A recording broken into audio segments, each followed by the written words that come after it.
on va commencer ce matin. Vous savez, dans la vie, j'ai appris quelque chose et je vous ai dit, je pense que je vous l'ai dit un peu l'année passée pour ceux qui étaient là. J'ai appris que la vie, elle a des hauts et elle a des bas. Et le plus qu'on passe de temps, le plus qu'on vit, le plus qu'on réalise pourquoi on tape les bébés quand ils naissent. Pour leur faire réaliser que parfois dans la vie, on se fait taper. Et on va aller dans un passage dans Matthieu 8. Et dans Matthieu 8, ce passage me frappe beaucoup. Et je pense que ce passage va encourager quelqu'un ce matin, je le crois fermement. Elle va relever quelqu'un ce matin. C'est Jésus. Jésus se retrouve devant cette grande foule. Et le texte nous dit, Jésus, voyant une grande foule autour de lui, donna l'ordre de passer à l'autre bord. Et un scribe s'approcha de Jésus et lui dit, « Maître, je te suivrai partout où tu iras. » Nous savons que les scribes étaient des gens instruits. Nous savons qu'avoir un scribe avec toi, si on regarde aujourd'hui, c'est carrément pour nous qui venons d'Ottawa, c'est carrément comme avoir quelqu'un du Parlement qui dit qu'il veut te suivre, qu'il veut venir dans ton église, qu'il veut se donner à la mission. Et Jésus a ce scribe qui s'approche de lui, qui dit, « Maître, je veux venir auprès de toi. » Et regardez comment Jésus l'encourage. Les renards ont des tanières, les oiseaux du ciel ont des nids, mais le Fils de l'homme n'a pas où reposer sa tête. Moi, je lisais ceci et je disais, qui s'occupait du PR de Jésus? Quelle bonne manière de motiver quelqu'un. Quelqu'un qui vient et qui dit, je veux te suivre, je veux marcher avec toi, et dit, les renards, pourquoi tu me parles de renards? Ont des tanières. Les oiseaux ont du ciel. Même cette métaphore est là pour décourager cette personne. Et ce que nous voyons tout de suite, c'est que Jésus, qui est mon premier point ce matin, Jésus fixe les conditions de ceux qui veulent le suivre. Jésus fixe les conditions de ceux qui veulent le suivre. Nous avons à l'Église quelques membres du GTF2. Je ne sais pas si vous avez déjà entendu parler du GTF2. GTF2, c'est le Joint Task Force. C'est la crème de l'armée canadienne. Si vous avez un problème avec les gens du GTF2, votre problème sera résolu très vite. Et on ne prend pas n'importe qui pour cette force. On prend vraiment des gens qui sont entraînés, aguerris, intègres. Il y a vraiment plusieurs critères. On les entraîne, ils ont l'entraînement de base militaire, mais en plus de ça, ils ont un entraînement supérieur. Il m'est arrivé de demander à un de ses membres qui vient à l'Église, mais quel est cet entraînement que tu as suivi de supplémentaire? Il m'a dit, si je te dis quel entraînement j'ai eu, je vais devoir te tuer. Alors, les conditions sont fixées. Et vous savez, quand on marche avec le Seigneur, on apprend de plus en plus que notre roi est bon, il est plein de grâce, il est plein d'amour, il est bien au-delà de tout ce qu'on peut s'imaginer, mais en même temps, il nous change, il nous transforme, il nous ravive, il fait de nous une nouvelle créature. Et c'est ce que Jésus voulait dire un peu aux scribes. Tu veux me suivre, mais pour me suivre, il y aura un prix à payer.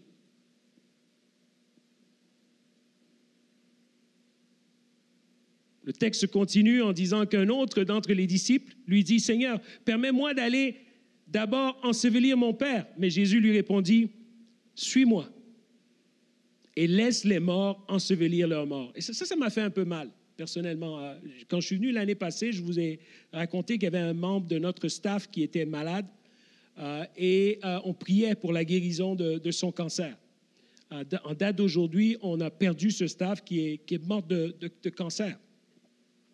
Et moi, je me disais, à la perte de quelqu'un, Jésus vient motiver la personne en lui disant, « Écoute, laisse les morts enterrer les morts. » C'est méchant.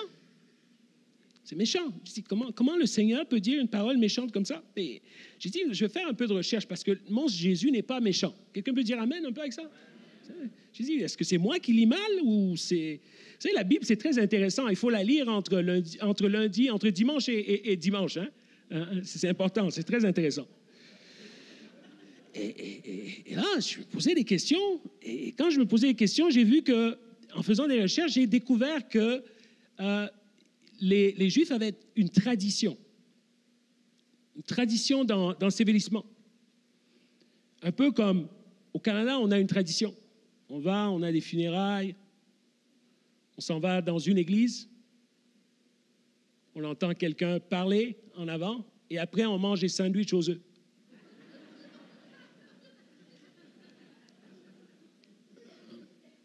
À quoi se résout la vie? Et on apprend avec cela que Jésus est en train de dire quelque chose de profond, quelque chose qui va un peu plus loin. Parce que des fois, quand on s'approche de Jésus, on se dit, Jésus, calme ma tempête. Jésus, calme ma tempête. Mais on dirait que Jésus, parfois, il dit, tantôt je calme la tempête, mais tantôt j'ai besoin de te calmer. Et Jésus, ici, il est en train de dire à son disciple, à cause de cette tradition que les Juifs avaient, parce que peut-être certains théologiens disent que ce disciple était probablement le premier enfant.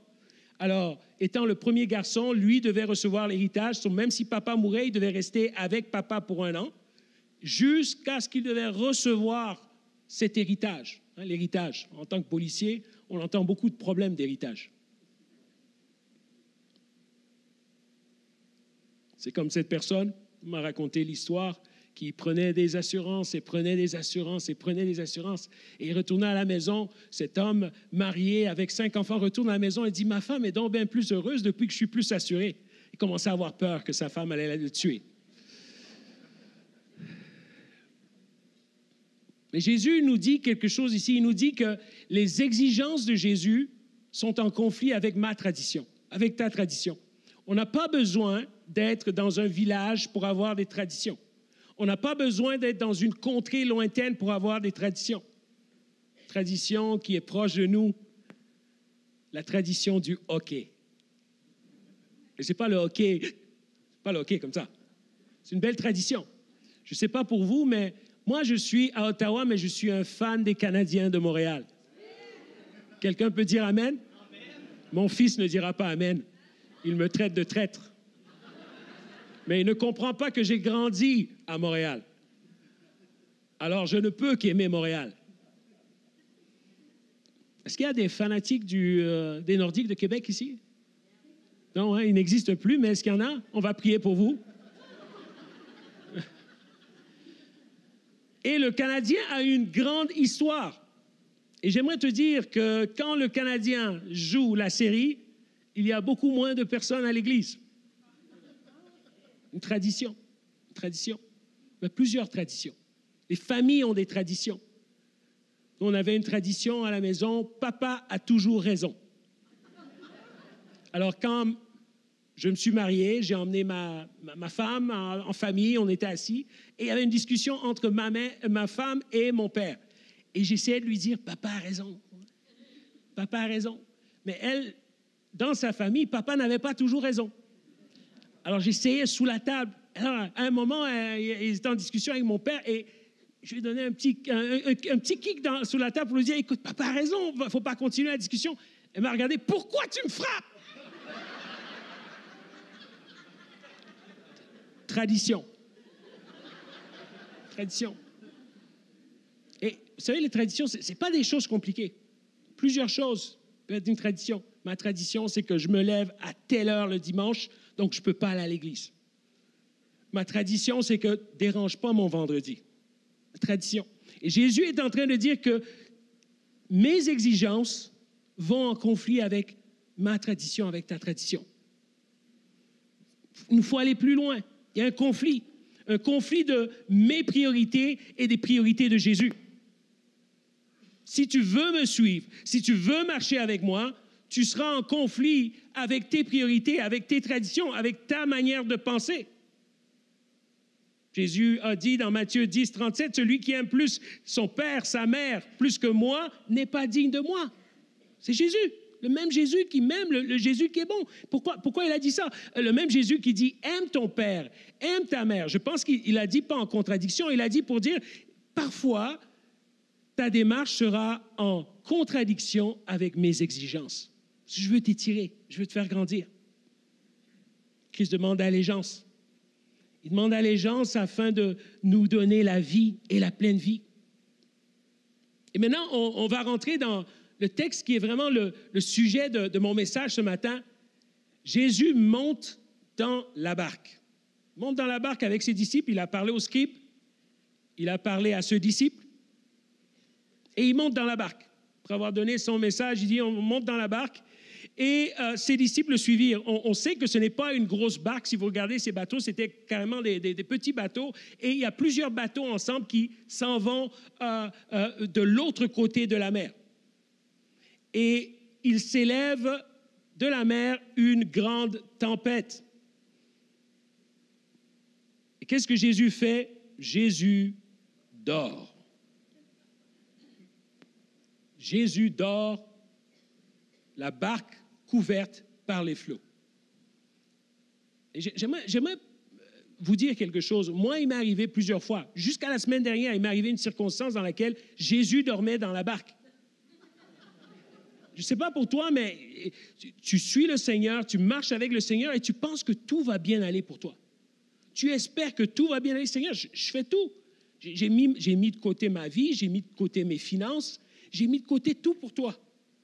J'ai mis de côté mes enfants, Seigneur. Et là, tu tombes dans une circonstance et tu te dis, mais qu'est-ce qui se passe? Qu'est-ce qui se passe? Et vous savez, quand Jésus dort dans la barque, ce qui est pire, c'est que tu pries. Mais on dirait, le plus tu pries, le pire que ça devient. Est-ce qu'il y a quelqu'un qui est avec moi là-dedans? OK, je ne suis pas tout seul. Okay. Je prie, j'intercède, je cherche la face de Dieu, mais on dirait que les flots continuent et Jésus dort encore plus fort. Jésus dort encore plus fort. Et vous savez, ce passage m'a marqué parce que je me disais, Jésus dort. Et dans le passé, je me disais, c'est parce que les disciples n'avaient pas assez de foi qu'ils ne dormaient pas.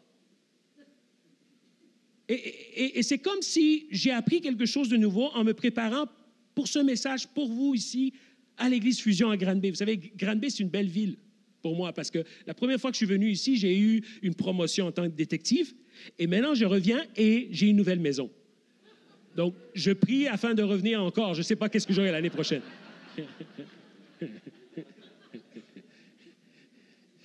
Mais entre la promotion et la nouvelle maison, il y a des flots. Et Jésus dort. Jésus dort. Jésus dort d'un sommeil profond. Et les disciples sont là.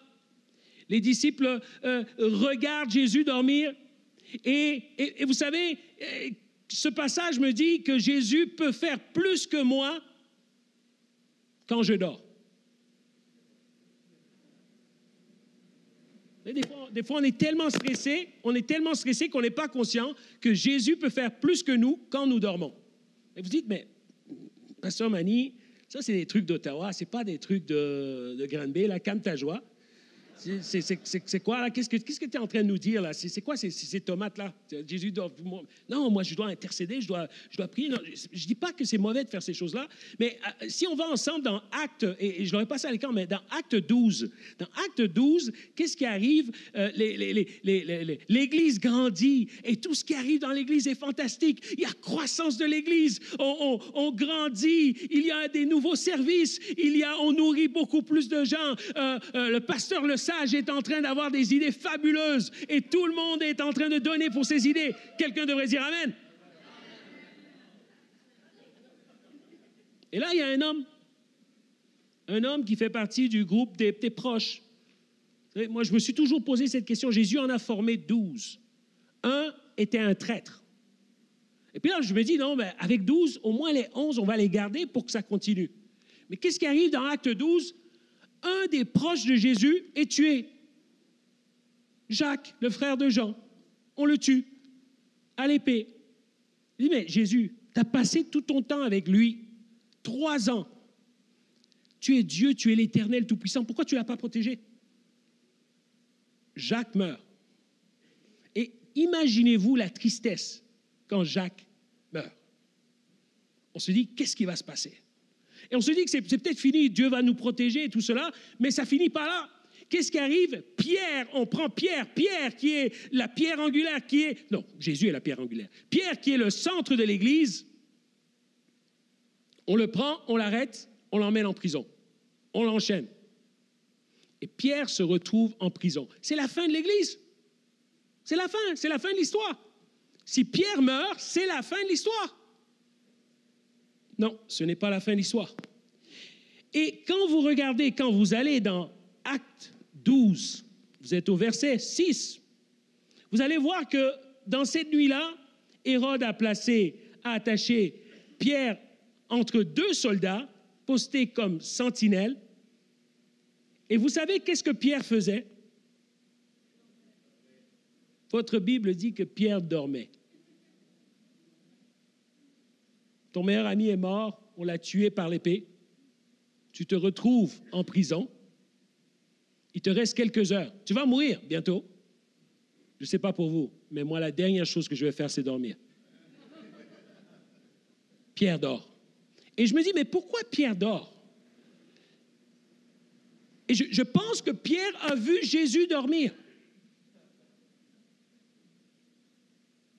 Je pense que Pierre, quand il était dans ce texte de Matthieu 8, 25, quand il était là, quand il était avec Jésus, je pense que Pierre a vu quelque chose que nous manquons trop souvent en tant que croyants. Jésus est le maître de la nature et de toutes les circonstances. Quelle que soit ta circonstance, aujourd'hui, quelle que soit la mort que tu as vécue, quel que soit le cancer qui a été autour de toi, quelle que soit cette personne qui a été peut-être décimée, quelle que soit ta vie de mariage peut-être qui a été morte, j'aimerais te dire que Jésus est la vérité et la vie. J'aimerais te dire que Jésus est l'espoir dans le désespoir. J'aimerais te dire que ce n'est jamais fini avec Jésus. Même la mort ne peut l'arrêter. Nous pensons que la mort peut nous arrêter. Très souvent, nous pensons que l'échec peut nous arrêter. Mais j'aimerais te dire que Jésus va bien au-delà de ton échec. Pierre a échoué dans le passé. Mais là, Pierre réussit en dormant. D'ailleurs, le texte va dire que Pierre, on vient le chercher par des anges. Il ne sait même pas trop s'il est réveillé ou s'il est endormi. Il sort de prison endormi. Et j'aimerais te dire que quand tu dors, Dieu travaille pour toi. Jésus dort dans la barque, couverte de flots. Et les disciples, s'étant approchés, les disciples le réveillèrent et dirent, « Seigneur, sauve-nous, nous périssons. » Ça, c'est comme moi. Ça, c'est Pierre avant la prison. Combien de fois j'ai dit, « Seigneur, Seigneur, Seigneur, sauve-moi! Sauve-moi! S'il te plaît, Seigneur, sauve-moi! Sauve ma famille! Seigneur, pense à moi, Seigneur! » Et c'est une contradiction, mais dans l'œil du cyclone, il faut appeler le charpentier. Et peut-être on ne le comprend pas aujourd'hui, mais tous ces gars-là, c'est des pêcheurs. Jésus est un charpentier. Les pêcheurs, ceux qui sont souvent dans l'eau, les professionnels de l'eau, c'est comme un policier qui va aller chercher de l'aide, pas auprès d'un pasteur, parce qu'un pasteur, c'est beaucoup plus grand, hein? Certain. Je ne veux pas mépriser une profession, je vais faire attention. Mais c'est comme un policier qui va aller chercher de l'aide auprès de quelqu'un qui est peureux.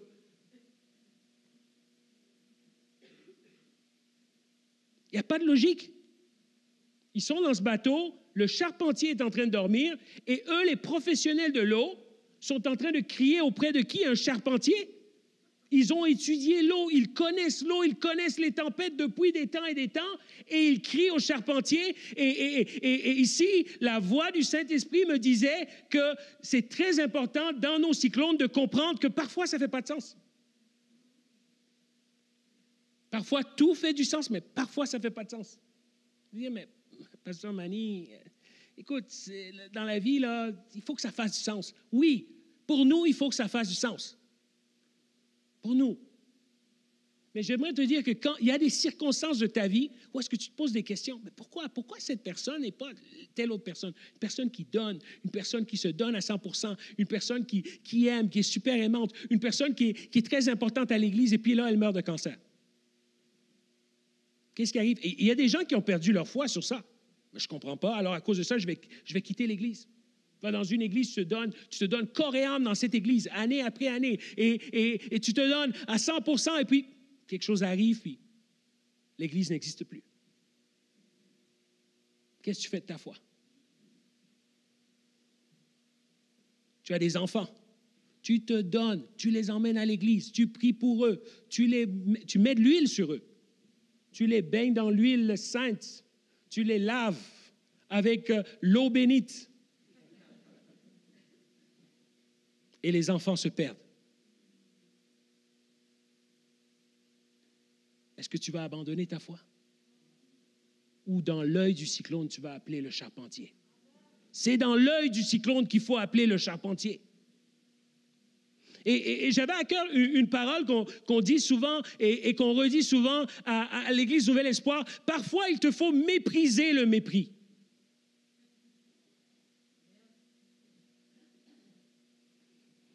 Il faut mépriser le mépris. On se prend trop au sérieux parfois. Parfois, on est trop sceptique. Parfois, on a tellement de pensées en nous. Vous savez, pour demander de l'aide, il faut être humble.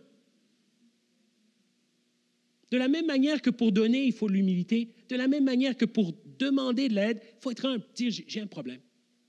J'ai besoin d'aide. Il faut savoir où aller. Tu ne peux pas aller n'importe où. Il y a des gens, ils ont le don de t'écraser. Ils ont le don de te donner des mauvais conseils. Ils ont le don de te rabaisser. Ah, j'ai fait telle erreur. Et ah, moi, si j'étais toi, je n'aurais jamais fait cette erreur-là. T'es donc ben bête. T'es donc ben pas bon. Mais j'aimerais encourager quelqu'un ici. Il y a des gens qui sont là pour te relever. Et Dieu a placé ces gens-là autour de toi. Et parfois, on a le radar d'aller juste vers ceux qui veulent nous abaisser, au lieu d'aller vers ceux qui peuvent nous aider, nous écouter. Dans l'œil du cyclone, appelle le charpentier. Appelle le charpentier. Et j'aime Jésus. Jésus les regarde. Il dit, hey. Moi, je me vois faire ça. Là. Maintenant, tu sais, quand mes enfants étaient plus jeunes, là, le soir, des fois, ils se réveillaient et ils venaient toquer à ma porte. Ils disaient, ah, papa, j'arrive pas à dormir, je vois un monstre dans mon couloir. J'entendais dire, va dormir. Ça me tentait de dormir, mais comme j'aimais tellement mes enfants, j'ai dit, viens, dors juste dans le milieu. Puis je vois Jésus qui se réveille et qui dit, pourquoi avez-vous peur? Il dit, pourquoi? Écoute, je dors, là. Comment? C'est quoi la nature? Et puis, parfois, je me sens comme ça avec Jésus. Moi, je suis en train de crier. J'ai les éclairs, j'ai la tempête, le bateau. Et puis, Jésus! C'est qu'à fois, pourquoi tu cries? Pourquoi? Tu es en train de paniquer, puis il est en train de me dire, c'est éphémère. Puis moi, je dis, c'est éphémère pour toi, mais pas pour moi, Seigneur. Mais le Seigneur me dit, pourquoi as-tu peur? Gens de peu de foi. Puis j'aime cette parole. Il se leva, il menaça les vents. Je ne sais pas pour vous, est-ce qu'à Granby, il y a eu des grands vents? Moi, là, ma table de pique-nique, elle a volé. Puis j'imagine Jésus en arrière de chez nous dire au vent, arrête! Le vent s'est arrêté. Et c'est comme si Jésus me disait que dans les vents de ma vie, parfois, il faut que je me dise, silence, tais-toi. Des fois, on se parle trop. Tu t'entends trop. Je ne suis pas bon, je suis mauvais, je suis fini, ma vie est finie. J'ai perdu un ami cette année. Il s'est enlevé la vie. Ça fait mal. Il a fait une bourde dans sa vie personnelle. Et il était en séparation. Et il ne pouvait pas prendre ça. Il ne pouvait pas prendre le fait que son couple et son foyer allaient se séparer, s'enlever la vie. J'aimerais dire à quelqu'un ici, en Jésus, il y a toujours espoir. Toujours espoir. Et parfois, il faut dire, silence, tais-toi. Oui, il y a des circonstances dans lesquelles tu vois et tu dis, je suis fini. Il y a des circonstances dans lesquelles tu vois et tu dis, je vais mourir. Il y a des circonstances dans lesquelles tu ne vois pas de débouché. Et c'est là que tu regardes à Jésus. C'est là que tu regardes à Jésus. C'est comme cette chanson qu'on a chantée aujourd'hui, qu'on chantera probablement à la fin. Cette encre, c'est qui? C'est Jésus. Et c'est dans des temps comme ça que tu dois dire, ton nom est plus grand, ton nom est plus grand, mon espoir est en toi. C'est dans des temps comme ça. Il y a des temps, rien ne fait du sens, mais Jésus fait du sens. Jésus fait du sens. Seigneur, je ne sais pas comment je vais me sortir de cette circonstance, mais je vais sortir de la circonstance.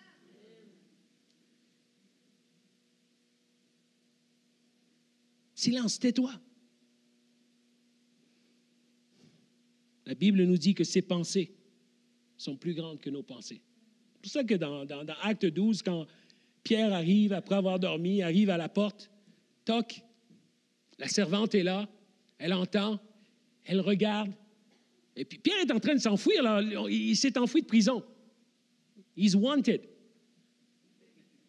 Il regarde rechercher, il regarde en arrière de lui si les soldats ne sont pas en train de le suivre. Il frappe à la porte. La dame la regarde, dit c'est Pierre. Et qu'est-ce qu'elle fait? Elle garde la porte fermée pour aller en haut. Elle dit à tout le monde, hey, allô, il y avait une grosse réunion de prière, hein? Plein de personnes qui priaient pour Pierre dans la maison de Jean-Marc. Ils priaient afin que Pierre soit libéré. Ils priaient. Il dit, Pierre est en bas. Vous savez qu'est-ce que les gens dans la réunion de prière disent? Je pense que l'ange de Pierre est en bas. Ils pouvaient plus croire que l'ange de Pierre était en bas que Pierre était en bas. Et parfois, on prie pour une circonstance, on prie pour une délivrance, on prie pour que des choses arrivent. Et quand ça arrive, on a du mal à croire que ça arrive. Et c'est pour ça qu'il faut, des fois, on dit, silence, Seigneur, mes pensées ne sont pas tes pensées, mes voix ne sont pas tes voix. Seigneur, peut-être c'est cette personne qui est la clé, qui est la solution à mes problèmes. Seigneur, réveille mes yeux. Seigneur, rends-moi humble. Rends-moi humble. Si je vais juste faire une parenthèse, ouvrir une parenthèse que je vais fermer très vite. Une des choses que j'admire beaucoup de votre pasteur, c'est son humilité. Il dit que je suis un modèle pour lui, mais il ne sait pas, il a un gros modèle pour moi.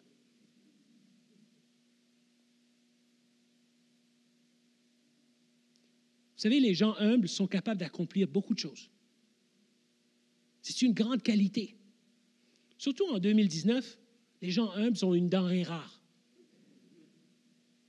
Je prie souvent, Seigneur, rends-moi plus humble. Rends-moi plus humble. Comment savoir que je suis humble? Je pardonne facilement. Une personne humble pardonne facilement parce qu'elle sait qu'elle aussi blesse du monde. Une personne humble, elle aime facilement. Une personne humble est capable de servir sans pour autant gagner de quoi? Capable, et là, humblement. Et j'aime ces hommes. J'aime ces hommes. Très souvent, on regardait ces hommes comme des peureux. Ces hommes sont dans le bateau. Ces hommes sont saisis d'étonnement. Et ils disent cette parole qui est le cœur de mon message ce matin. Quel est celui-ci? Quel est celui-ci? Je ne sais pas si ça vous est déjà arrivé. Vous êtes dans une circonstance. Quelqu'un vous aide. Vous dites, quel est celui-ci? J'étais à Montréal, il y a quelques années. Je prêchais dans une église sur la rue Sainte-Catherine. Et je me retrouve dans un magasin. Et dans ce magasin, c'est dans le quartier chinois. Dans ce magasin, je rentre dans le quartier chinois, moi, je rentre là-dedans, pas de discrimination, hein, pas rien. Je suis black, donc je discrimine personne. Et je rentre dans le magasin, et le monsieur me dit, un petit sac avec ça. Quelque chose, un petit sac avec ça. Je dis, un petit sac avec ça. Vous me dites, un petit sac avec ça. Premièrement, je suis surpris, je me dis, waouh, cette personne de race asiatique me parle en français. Et pas de discrimination. Vous dites, le pasteur n'a pas de discrimination. Ici, je suis en train de faire ma confession. Et puis, il me dit, un petit sac avec ça. Je dis, un petit sac. Je dis, à quel honneur! Quel honneur comme ça, un petit 5 je m'excuse, il dit, un petit 5 J'ai dit, quel honneur le petit 5 Pour me répondre, non, ce n'est pas un petit 5 c'est un petit sac avec ça. Et là, j'ai réalisé en sortant du magasin, je suis sorti par la mauvaise porte, j'ai réalisé en sortant du magasin que j'avais des idées préconçues sur les gens. J'ai réalisé que je voyais certaines personnes de certaines manières qui pourraient m'empêcher de recevoir une certaine bénédiction. Et ça n'a pas besoin d'être une autre race, ça n'a pas besoin. Des fois, on a juste une conception, une femme ne peut pas m'aider. On a une conception, juste on se dit, oh non, moi, ça peut pas venir de ce frère-là. Ce frère-là, non, ça ne peut pas venir de lui. Et j'aime ces gars parce qu'ils disent exactement ça. Ils pensaient jamais que Jésus aurait arrêté le vent. Imaginez-vous, vous voyez Jésus, c'est un homme comme vous, il est avec vous, il rentre avec vous dans le bateau. Il parle au vent, le vent s'arrête. Imaginez-vous, Pasteur David arrive un bon dimanche, il y a de la pluie, il y a de la neige, il y a le vent. Pasteur David dit, vent, arrête, le vent s'arrête. Vous allez vous dire, quel est cet homme-là? Quel est celui-là? Quel est celui-là? Et cette parole me touche parce que Jésus n'est pas quelqu'un d'ordinaire. On traite Jésus comme s'il est quelqu'un d'ordinaire. Jésus n'est pas ordinaire. Jésus est extraordinaire. Si Jésus est extraordinaire, ça veut dire si ma circonstance est extraordinaire. Tu sais, il y a des gens même qui t'expliquent leur problème. Ils magnifient le problème. Ils louent le problème. Ils sanctifient le problème. Et finalement, tu leur donnes la solution, Jésus. Ils disent, ah, ta solution est un peu simpliste. Et tu as envie de leur dire, quel est celui-ci? Quel est celui-ci? Il est la solution de tout. Quand Jésus touche une vie, il la change. Je connais ma vie, je connais mes problèmes. Croyez-moi, l'homme devant vous a eu plusieurs problèmes. Il est un problème. Mais Jésus est la solution. Jésus est la solution. Quel est donc celui-ci? C'est la question qu'on s'est posée en ce début d'année. On a prié, l'Église a prié, on espérait voir un miracle.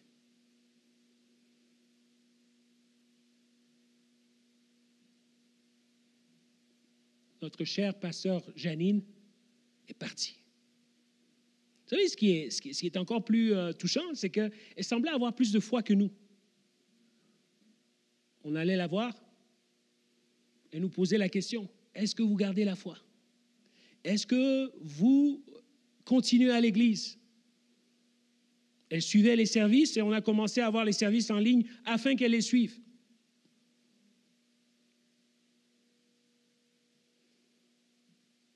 Jusqu'à la dernière minute, elle donnait sa dîme de son lit. On se sentait mal. On avait même à la famille, on disait, oh, oh, oh. Elle disait, non, c'est l'heure de la dîme.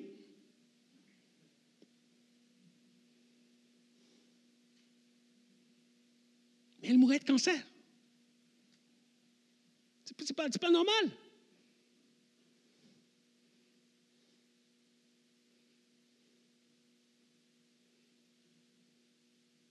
Qu'est-ce qu'on n'a pas fait? Elle nous a même dit, je vais partir dimanche avec la date. 3 mars, après l'église. Nous, on pensait qu'elle a eu un peu trop de drogue. Elle est partie dimanche, après le service, et carrément exactement à l'heure qu'elle avait donnée, avec sa famille entourée. Quel est donc celui-ci?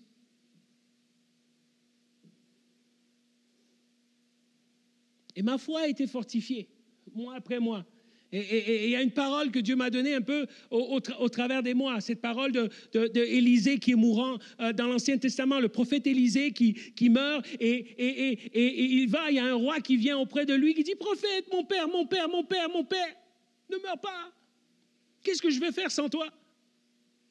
Et le prophète Élisée, de son lit de mort, demande à ce roi de lancer quelques flèches et il en lance, mais il n'en lance pas assez. Et ce qui m'étonne, c'est que l'homme malade s'énerve plus que celui qui est bien. Parce que celui qui est malade a compris quel est donc celui-ci. Tu peux être malade et comprendre quel est donc celui-ci. Et tu peux être en santé et être malade. Au travers de la mort de Pasteur Janine, nous avons vu plusieurs personnes venir au Seigneur. Au travers de la mort de quelqu'un. Si vous me demandez à moi j'aime les films de Walt Disney. Tu sais, Simba revient, la nation est bien, He lives in me, hey ya, c'est comme... C'est pas moi qui fais le tract de la vie, de ta vie, de ma vie. Mais j'aimerais te dire que Dieu fait encore mieux que ce qu'on s'imagine. Et je crois fermement, et c'est ça mon cœur pour toi ce matin, pendant que l'équipe s'avance.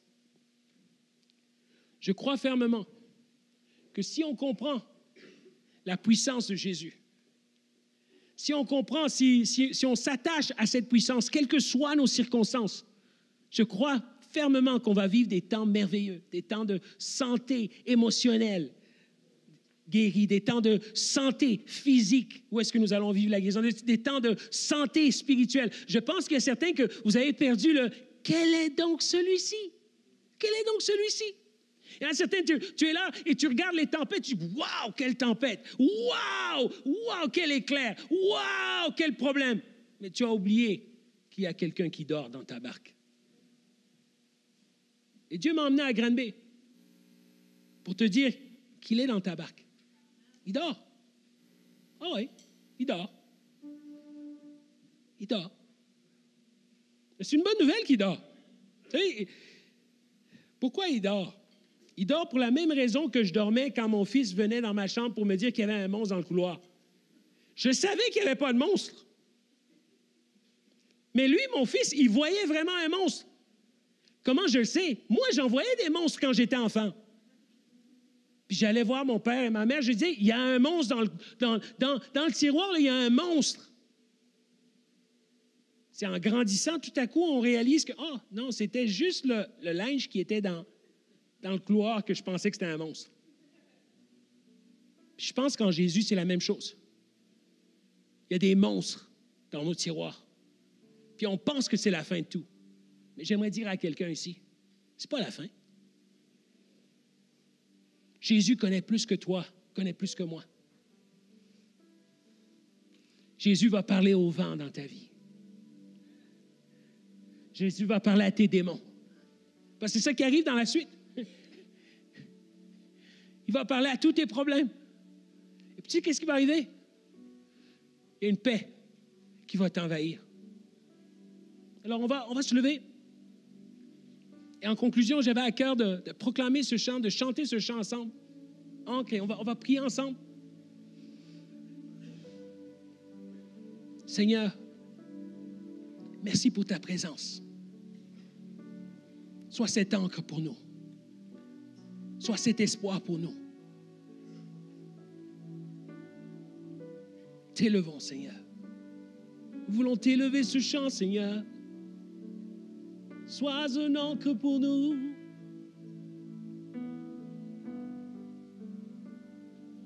Mon espoir est assuré à la croix. Tu as tout donné, tu nous as rachetés. Cet espoir est une encre pour mon âme. inébranlable. Inébranlable est notre Dieu. Mon espoir est assuré à la croix. Tu as tout donné, tu nous as rachetés. Cet espoir est une encre pour mon âme. Inébranlable est notre Dieu. Ton nom.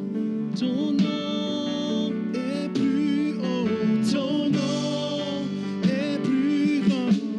Mon espoir est en toi. Seigneur, ta parole est certaine. Ta parole est certaine.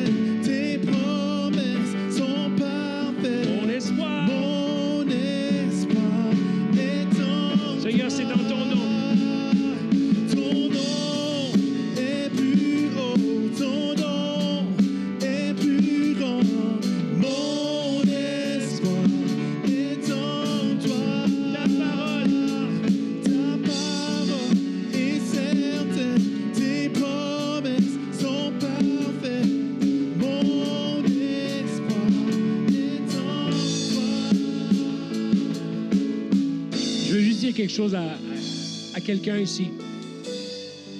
Et on va prier ensemble. Cette semaine, puis je ne vais pas aller dans les détails de la chose, cette semaine jusqu'à vendredi, je vivais une circonstance irréversible. J'avais fait un choix, j'avais signé des papiers que je n'aurais pas dû signer.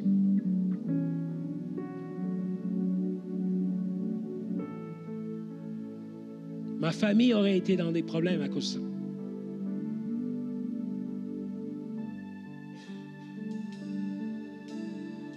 À 8 heures du soir, après avoir crié à Jésus, on a passé tout un temps là, après avoir crié à Jésus, mais vendredi était la date finale pour moi. Il y a eu un renversement de situation. Mais j'aimerais te dire que entre mon erreur et vendredi, ça a été mal. Ça a été mal. Hier, là, je pensais même appeler pasteur David puis lui dire, écoute, j'ai été amoché, là. Puis je vais prendre un petit jour de repos.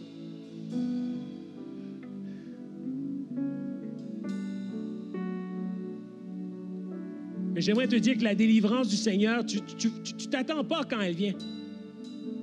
À la dernière minute, Dieu nous a délivrés.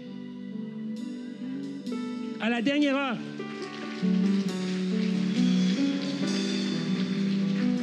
Okay? Maintenant, j'aimerais te dire quelque chose. On dit que Jésus arrive toujours à temps, mais pour moi, il était en retard. Il est arrivé. Puis j'ai comme à cœur de dire à quelqu'un ce matin, il y a quelqu'un qui va abandonner. Puis j'ai comme à cœur de dire, écoute, lâche pas. Accroche-toi. Ça va pas être la même chose que moi. Puis c'est facile pour moi de te dire ça parce que maintenant, c'est après. Je sais que c'est facile. Si quelqu'un m'aurait dit ça en plein milieu de la circonstance, il m'aurait énervé. Je sais, ça énerve. Mais j'aimerais te dire, accroche-toi. Même si tu ne le sens pas, accroche-toi. J'ai dit à ma femme cette semaine, même si on perd tout, c'est pas plus grave. J'ai dit à ma femme, je suis né sans rien. Même si je perds tout, oui, Seigneur. Vous savez la chanson, oui, prends tout, Seigneur. Oui, prends tout, Seigneur. Et j'aimerais te dire, je pense que cette prière-là, c'est ça que Dieu a entendu. Alors, si c'est toi ce matin, juste incline ta tête. Je ne vais pas te faire avancer en avant. Juste incline ta tête et dis, Seigneur, mon espoir est en toi. Seigneur, mon espoir est en toi. Seigneur, mon espoir est en toi. Père Céleste, tu as entendu le cri de ceux qui ont appelé à toi. Et Seigneur, je te demande, Seigneur, de relever celui qui est désespéré ce matin. Seigneur, toi, tu m'as relevé. Seigneur, toi, tu as changé cette circonstance. Et Seigneur, toi-même dans ta parole, tu dis, il y a 3 choses qui demeurent. La foi, l'espérance et l'amour. Seigneur, il y a certaines personnes qui ont perdu l'espoir. Et Seigneur, nous venons de nouvel espoir afin de raviver l'espoir. Redonne l'espoir. Redonne la joie. Redonne la vie dans celui qui ce matin, même par le murmure, a dit, Seigneur, je m'accroche. Ravive mon espoir.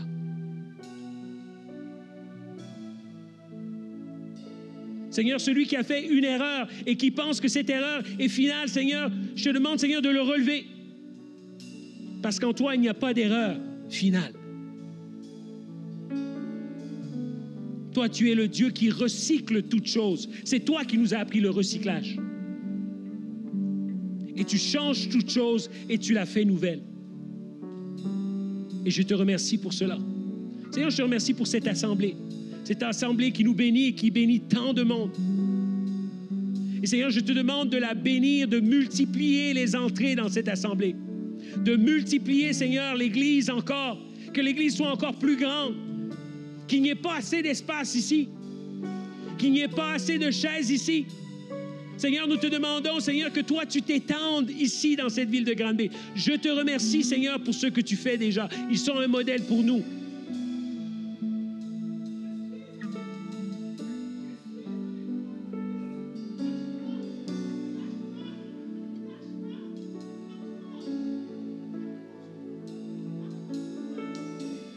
Seigneur, nous te remercions.